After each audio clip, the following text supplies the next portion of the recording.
Assalamualaikum warahmatullahi wabarakatuh and hi. Today we are going to present about current initiatives in environmental related management accounting. Before that, let's me introduce our group member. Our group consists of Muhammad Adam Faiz, Fatinah Zakiyah, Muhammad Nabil, Ni'no Shamimi and me, Zaima Amalini. First, what is environmental management accounting? Environmental management accounting is the identification, collection, analysis, and use of two types of information for internal decision making. What are the two types of information? First, is the physical information on the use, flows, and rates of energy, water, and materials, including waste. The second is monetary information on environmental related costs, earnings, and savings.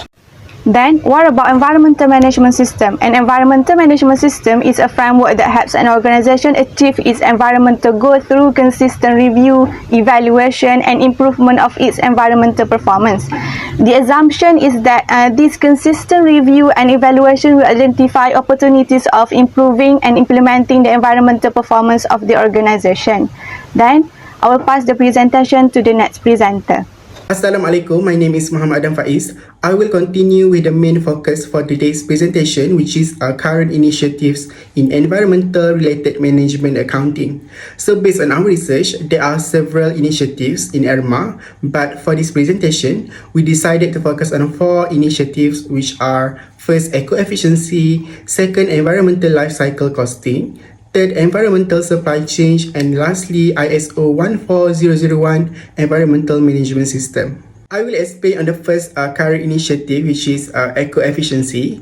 The origin of eco-efficiency is when the World Business Council for Sustainable Development first used the term in 1992 in its publication Charging Costs. The World Business Council for Sustainable Development is a coalition of more than 200 companies across the world. They have all committed to the principles of gross domestic product growth and sustainable development. So what is eco-efficiency? Eco-efficiency means generates more value through technology and process changes while at the same time reducing resources use and environmental impact throughout the product or service life. Eco-efficiency applies to all business aspects from purchasing and production to marketing and distribution. So in other words, we can say that eco-efficiency means being an efficient business while at the same time protecting our environment. So it is said that eco-efficient companies use less water, material, and energy while recycling more. There are several critical aspects of eco-efficiency, which are first, producing goods and services with fewer materials, second, producing goods and services with less energy, third, dispersing lower volumes of toxic materials, 4, improve recyclability, 5, striving to use renewable resources, 6, making goods that last longer, and 7, greater service intensity of products and services. Implementing eco-efficiency has impacts to the business and stakeholders. First, for business as a whole, implementing eco-efficiency measures gives our business a greater understanding of their activities and impacts, as eco-efficiency requires the development of organizational, financial, and environmental profiles. It also reduces costs through more efficient usage of energy and materials, and enhance brand image through marketing and communicating improvement efforts. Second, for employee, it increases productivity and employee morale through closer alignment of company values with personal values of the employees. Next, for customer, it provides better value of products or services to the customer. And lastly, for shareholder, it boosts shareholders' confidence. Next, the implementation of this initiative actually creates innovation and ideas. For example, IKEA has produced some eco-friendly products. Some example of the products are first, solar-powered LED light. The lantern is a bright solar-powered LED light that does not require cords or plugs. It has its own solar panel that converts sunlight into electricity. And second, resealable bag. These resealable bags are made almost completely from plastic that comes from the sugarcane industry, and this material is both renewable and recyclable. So therefore, we can say that eco-efficiency initiative encourages the creation of more innovation and ideas. However, there is pitfall or argument of eco-efficiency which is regarding rebound effects, which can be seen in the example of fuel-efficient car and LED bulbs. In the example of fuel-efficient car, less fuel is required to make the same trip, which means the same trip has now become cheaper. However, it is argued that this money savings will encourage people to drive more and therefore consume more petrol, which is against the real objective of eco-efficiency. Next, in the example of LED bulbs, as we know, LED bulbs consumes less energy, which costs less than the normal bulbs. Due to that, it is argued that people actually tend to make fewer efforts to turn off these LED lights than those normal bulbs, which at the end still increase the energy use. So it does not align with the objectives of eco-efficiency to use less resources. So I guess that's all from me. I will pass to the next presenter. Next, let's move to second initiative, which is environmental life cycle costing. Life cycle costing is classified into conventional, environmental, and societal life cycle costing depending on the cost category and scope of assessment. First, conventional life cycle costing assesses all costs incurred directly from the production to the utilization and end of life stages. It is based on purely economic evaluation and considering various costs associated with a product. Next, ELCC considers at least one external cost in addition to those assessed by conventional life cycle costing. Thus, it consists of private costs and external costs related to the environmental impacts. Lastly, societal life cycle costing considers all present and future external costs that are considered by the ELCC. Purpose of ELCC are helps to make purchasing decisions. Second, address direct and indirect costs in the total cost of product. Next, to reduce total cost of product with the help of eco-friendly alternatives. Lastly, determine the assets benefits. Next, the objective of ELCC are as follows. First, aids management to allocate resources. Management can estimate the upcoming expenses and revenues efficiently throughout the life cycle. Second, determine which areas for the cost reduction.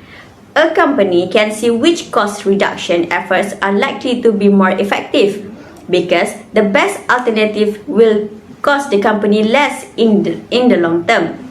Next, LCC also helps to project the cost and the impact by having various strategies, supports, and opinions from others. And the last one is to help in evaluating investment alternatives and opportunities effective in the long term. Next, a standard ELCC assessment system includes 4 phases. The first one is goal and scope definition. The study goal and the target system scope are defined, specifying the study's rationale, intended application, subject function, system boundaries, functional unit, allocation procedures, data requirements, hypotheses, and limitations. Second phase is life cycle inventory analysis.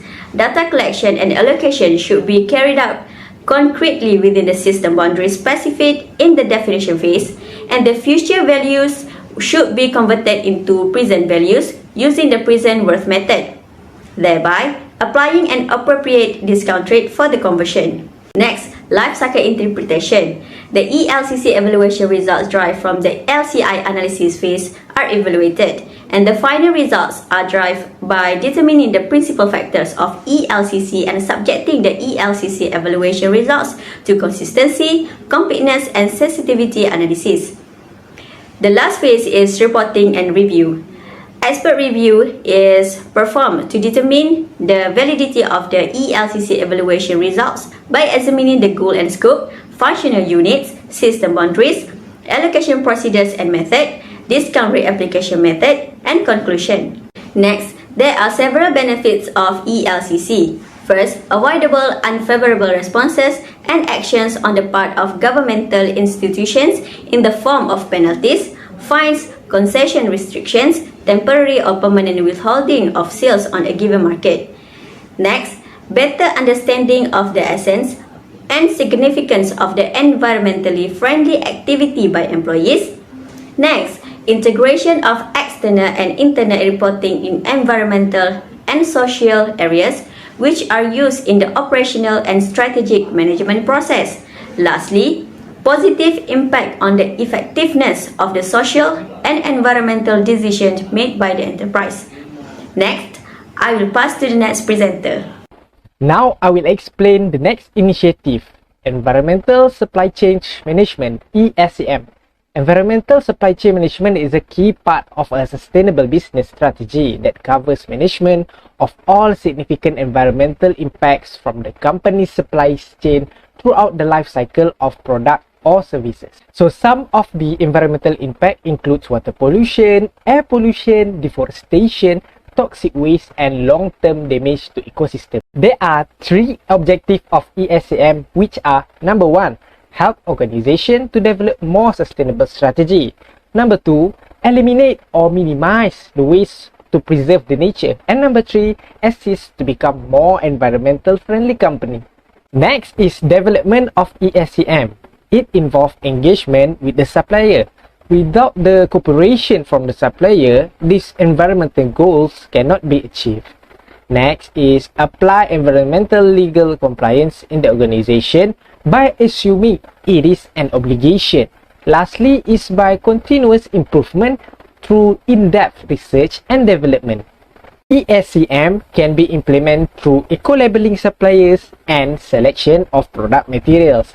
Eco-labeling is a voluntary method of environmental performance certification and labeling that is practiced around the world. An eco-label identifies the products or services proven to be environmentally preferable within a specific category. An example is Walmart. By applying the environmental supply chain management such as sourcing, they encourage their suppliers to use eco-friendly packaging. This is to prevent the pollution. Next is for the selection of the product materials. This process is done as an attempt to minimize the usage of more polluting materials in the production. This is to have a cleaner production. Note that the selection of the product to be used in the operation will directly contribute to the environment as a whole. For recycling, it is one of the best things you can do to promote sustainability. Recycling and buying products made with recycled material has many far-reaching benefits. Recycling reduces pressure on raw materials, reduce mining and the fuel and the other costs associated with extracting, transporting and processing minerals. Lastly, I will explain the advantages of ESCM, which consists of reduced environmental impact.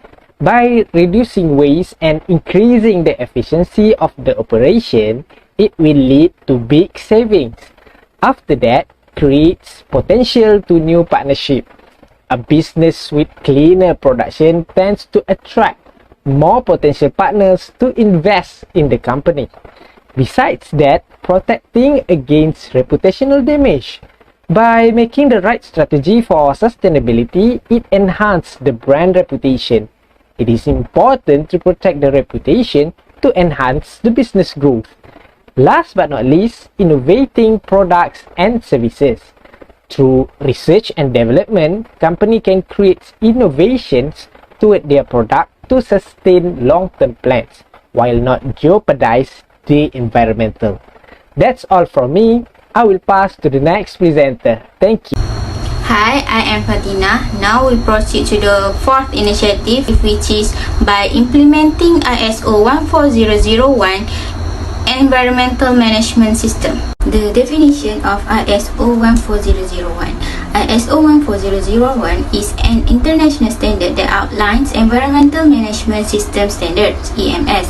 It is the most extensively used environmental management system standard in the world. Businesses are required under the standard to identify and manage the environmental aspect and impact of their activities, products, and services. Okay, for the objective, ISO 14001 specifies the requirements for an EMS. It does not specify environmental performance requirement, but rather lays forth a framework for a firm or organizations to follow in order to establish an effective EMS. Any organization that wishes to enhance resources efficiency, minimize waste, and save expenses can use it. The use of ISO 14001 provide assurance to firm management, staff and external stakeholders that the environmental impact is being measured and improved. ISO 14001 can also be integrated with other management activities to help business achieve their environmental and economic objective. Okay, now the role of ISO 14001. ISO 14001 is a family of environmental management standard designed to assist organizations in minimizing how the process of their operation negatively affect the environment. For example, it can cause adverse changes to air, water or land. Second, complying with applicable law, regulation and other environmentally oriented requirements and continuously improving in the above.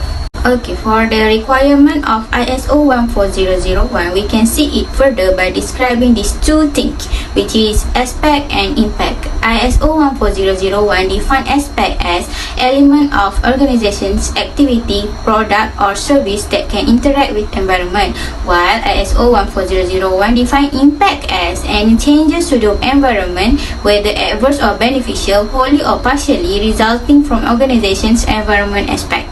Okay, next. These are the steps that company can use to decide whether to eliminate or continue the activities that they did to save the environment.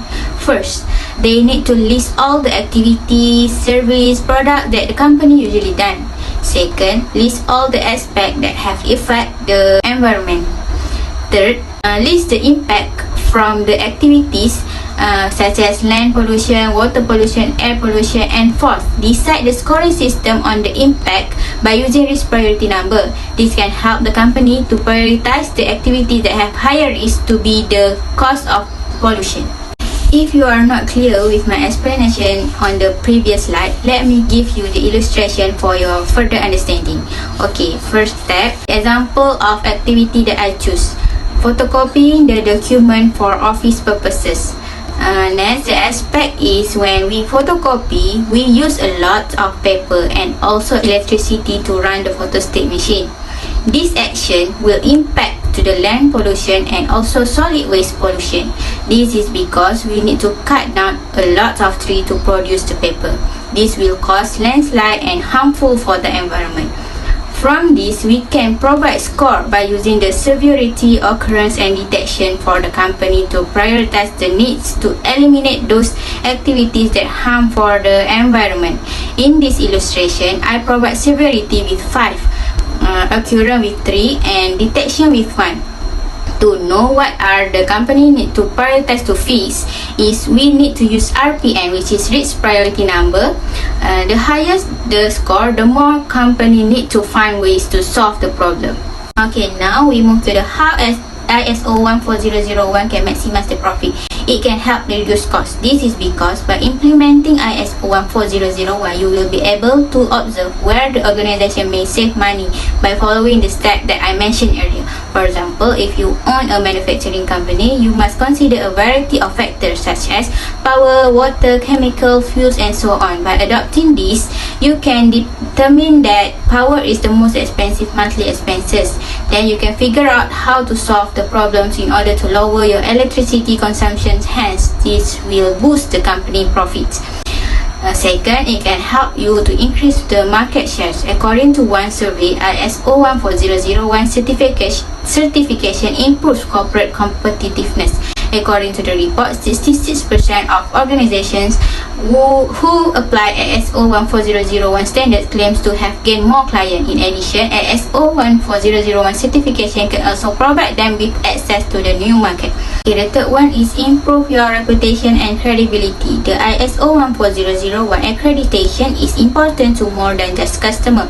Regular consumer also place a higher value on companies that demonstrate and take an active interest in decreasing their environmental impact. Okay, now we proceed. By implementing the ISO standard, enterprise can gain a variety of economic benefit. First, it can increase the compliance with the legislative and regulatory requirement. By lowering the risk of regulatory and environmental liability, fines, and increasing an organization efficiency, benefits can include reduced waste, resource consumption, and operational expenses.